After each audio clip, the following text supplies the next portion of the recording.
So this week, back to Scotland. Isle time. Is this the ultimate Isle of whiskey?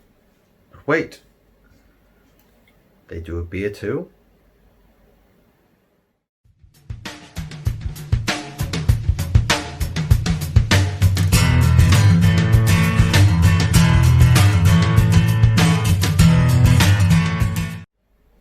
Welcome back to Whiskey Wednesday. This is WasntMyFault. I'm Nathan, and as I said, Ardbeg, which is apparently the ultimate Islay whiskey.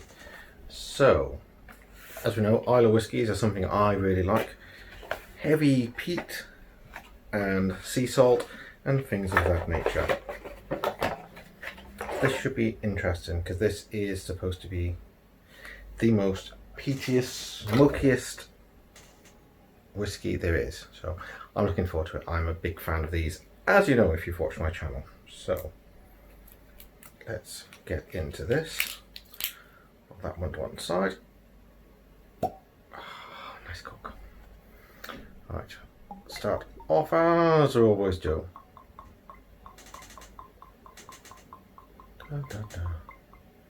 Right, now this is a 10-year-old. Comparable really to things like the Laphroaig 10 and that sort of thing, but done slightly differently. Okay, so first impressions, really pale. Now the one thing about whiskey coming from Scotland compared with America is the temperature difference. It takes a long time in Scotland because of the lower temperatures to get any kind of effect of colour and so on from the barrels, so they tend to mature for a lot longer than they would in America. So a little bit of understanding of why. Some whiskies they put colour in, like caramel colour and that sort of thing. As you can see, they haven't. That's a 10-year-old and there's very little colour. Wow, that's a lot more citrus than I expected. It's got the peaty smokiness, the kind of campfire sort of smoke to it. Yeah, it's a lot more citrus than there would be in like the Laphroaig. The Laphroaig is just kind of like peaty smoke and sort of iodine and stuff like that. It's got those sort of smells to it, a little bit of sea salt as well. But there's fruitiness in it, and a bit of vanilla. And that smoke is just kind of there. It's not too overpowering, it's kind of mingled in with everything else. Oh, that smells good. I like it because it's unusual and it's complex.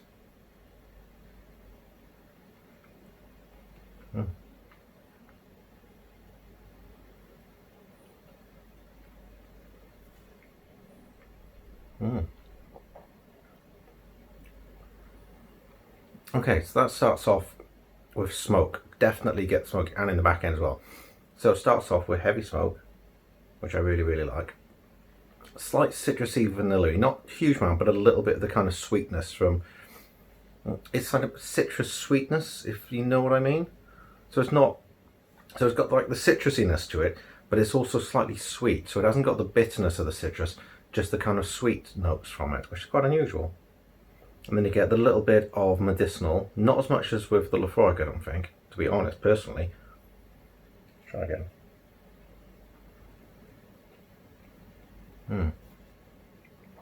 It's there, the kind of iodine or germaline, band-aids or whatever you want to call the flavours and the smells you get. That's in, that kind of goes through, you get kind of smoke and it kind of goes through all the sort of medicinal notes and the sweetness, which the Laphroaig doesn't really have that kind of sweet tone to it. And then it kind of goes back up to the smokiness again on the back end, and the kind of, then it goes to like the sea salt and the saltiness to it. That's quite interesting. And I've still got the kind of the sea salt kind of flavour in my mouth, which is actually quite nice. That kind of saltiness isn't bad at all. Okay, so what do they say matters of malt? So they say nose, a ridge of vanilla leads to a mountain of peat capped with citrus fruits and circled by clouds of sea spray. There you go. Palate, sweet vanilla, counterbalanced with lemon and lime, followed by that surgeon Ardbeg smoke that we all know and love. Finish, long and glorious, sea salted caramel and beach bonfire smoke. Overall, precise balance, big smoke and non-chill filtered. Okay, that's something I didn't mention. So this is 40 something percent. What does it say on the back? 46% non-chill filtered, which is quite interesting because a lot of them are chill filtered and it takes the kind of edge off, and they also bring it down to about 40%. So it's a little bit stronger than some, which is quite interesting. I'll try that again.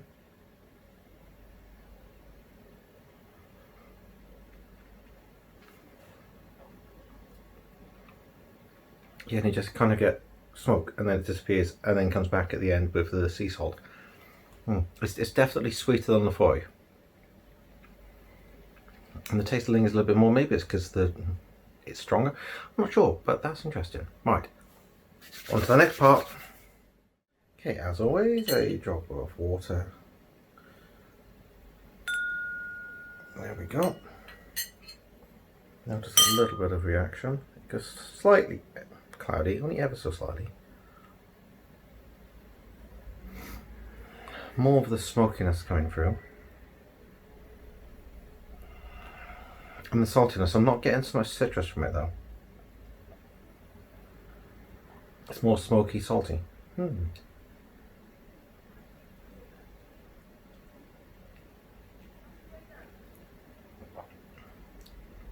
getting the same flavours, but I'm not getting the sweetness.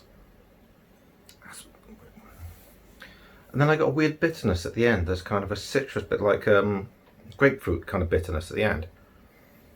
I didn't expect that. Didn't expect that at all. Strange. I prefer it normally, yeah. And there's the saltiness. Is just kind of, it lingers on the tongue, even more than the Lefroy does, which is quite interesting. I really do kind of like that. Oddly enough, right. As we always do, let's fill up all our other drinks. Yeah. Pepsi. And now we will have a large ice cube. And then we're going to have some coffee. And then an old fashioned, which I am looking forward to trying. Make sure we pour it right the way over the ice. I go through so much whiskey for these videos. Shouldn't have to pay for it all myself. Look at how much it's gone. Right. Oh, it's on my hands. Interesting. Okay, give everything a bit of a stir to give it a chance to combine.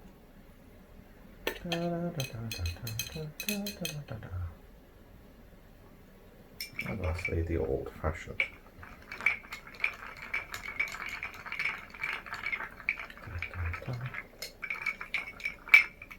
So that combines nicely. Okie dokie. Start with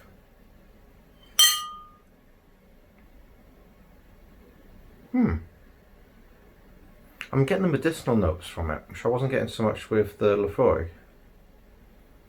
It's all like so. There's no saltiness, not the vanilla. It's just the kind of medicine smell to it. Interesting.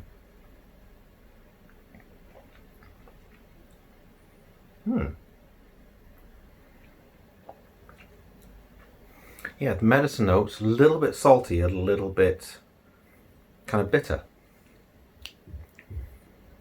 That's interesting. It's not a high alcohol flavour, which surprised me for 46%, but it just tastes kind of bitter. Strange. Not a lot on the nose, but could be the glass once again. Oh, it goes very cloudy. More alcohol notes from it.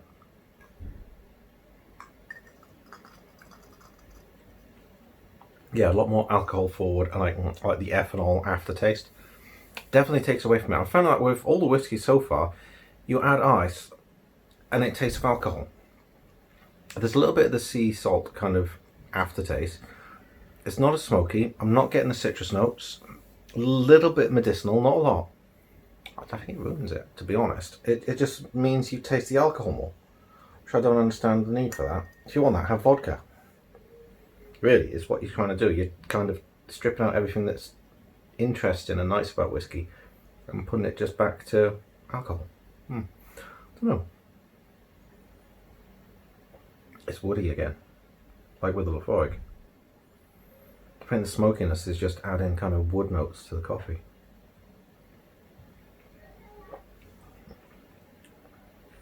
Yeah, it makes it incredibly woody. It's so weird. Earthy and woody. Slight saltness, not a lot.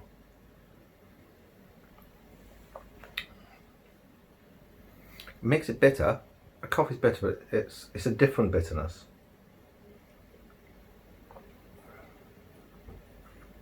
Yeah, it's kind of got a grapefruit bitterness instead of coffee bitterness, but it's a very earthy and woody. It is almost like chewing on a piece of wood. That is very strange. It's not unpleasant, it's just very woody and earthy. It's weird that. Okay, old-fashioned time. What will it do to this? Okay, none of the real smells to it, just the bitters and the sugar really.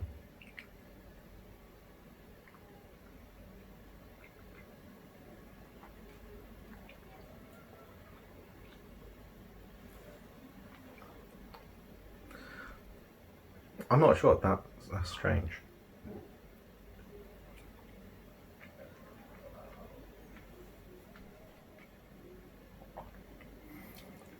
It takes the bitters in a completely different direction. And the aftertaste is really odd. It changes the bitters completely. Instead of it being orangey bitter, that's what I didn't do.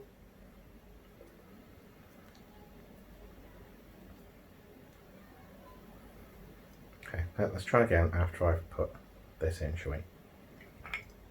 I forgot that. Important part. A bit more citrusy. Okay, that's more citrus forward now. Yeah, the aftertaste isn't a citrus bitterness. It's again, it goes leaning toward the grapefruit more than orangey. And this aftertaste, I can't place what it is. It's a bitterness, but it's not just the citrus bitterness. A little bit of smoke there. Yeah, I'm getting the smoke coming through now. It's settled for a minute. Smoky, woody bitterness, I think. That's interesting. I still prefer normal old fashioned because I think the stronger bourbon flavours show through a lot more. You get just the notes from like the smoke and that sort of thing from that. So interesting, but I wouldn't replace it with normal old fashioned. But something, if you want something a little bit smoky and unusual, a different bitter, then quite good. Okay, I'm going to use this glass, which is for cider, but it'll do for beer. So we're going to try this. Now this is fairly new that they've released, called Smoky Porter, the shorty. So it should be interesting, but it's very, very difficult to get. So most people probably won't get a chance to try it. I've only actually got 2 cans. This should be fairly interesting. Whoa. That I wasn't sure what kind of beer it would be. I'm not going to pour all of it. Okay, now that is dark. Very, very dark. You can see that's like Coke dark. But fizzier than like Guinness. And you see the head on it is fizz. It's not a head like you get with Guinness, a creamy head. That's a fizzy head. Like just like with Coke or something. Whoa. Okay, so it smells like a stout. But there's other things in it as well. I'm not sure about that smell.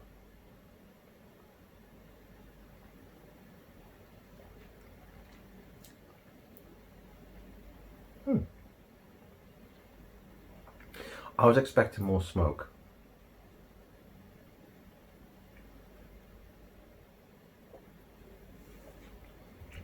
It's kind of a light stout.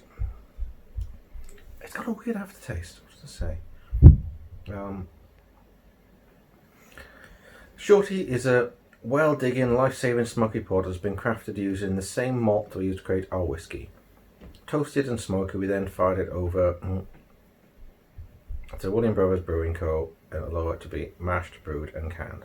So they're using the same malt. It's very malty. I'm not getting the smoke though. I'm quite disappointed, to be honest. It's just a malty stout. That's what I'm getting. It's kind of funky, weird smell. Which I guess is the maltiness of it that's going in, but it's not something I drink regularly. It's interesting. It has weird. It's hard to explain what the aftertaste is. It is once again, it's quite bitter.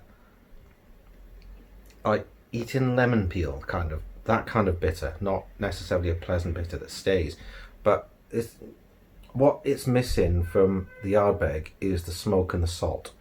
I think if they put a bit of salty water in it or something when they were making it, it would have made it taste more like Ardbeg.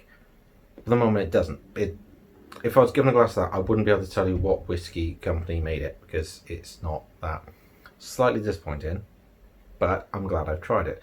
It's decent enough. It's unusual. I haven't tried a beer like it before, but I wouldn't say it makes me think of whiskey in any shape or form, to be honest. But it's one that would probably grow on you and then you wouldn't be able to get any more, so oh well. At least I've tried it, and people may not be so disappointed they've not been able to get it, because it's not Ardbeg.